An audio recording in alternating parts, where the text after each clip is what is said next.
নরসিংদীতে শুরু climate smart কৃষি প্রযুক্তি মেলা।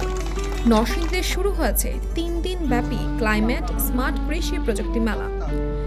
1 জুলাই রোজ সোমবার দুপুরে জেলা শিল্পকলা একাডেমি প্রাঙ্গণে এই মেলার উদ্বোধন করেন জেলা প্রশাসক ডক্টর বদিউল আলম।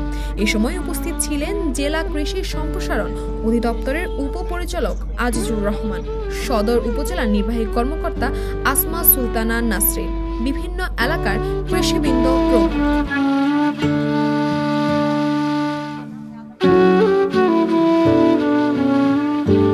জানা যায়, জলবায়ু পরিবর্তনের ফলে কৃষির উৎপাদন যেন হ্রাস না পায়, সে লক্ষ্যে আজকের এই মেলা আয়োজন করা হয়েছে।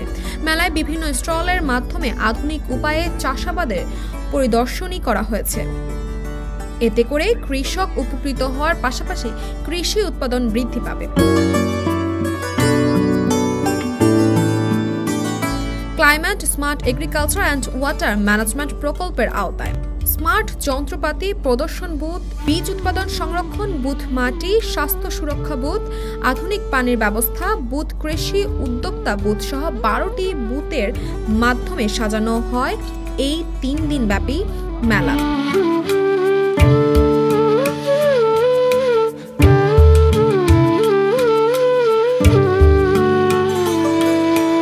সকাল থেকে বিকাল পর্যন্ত চলবে এই 3 দিন ব্যাপী মেলা।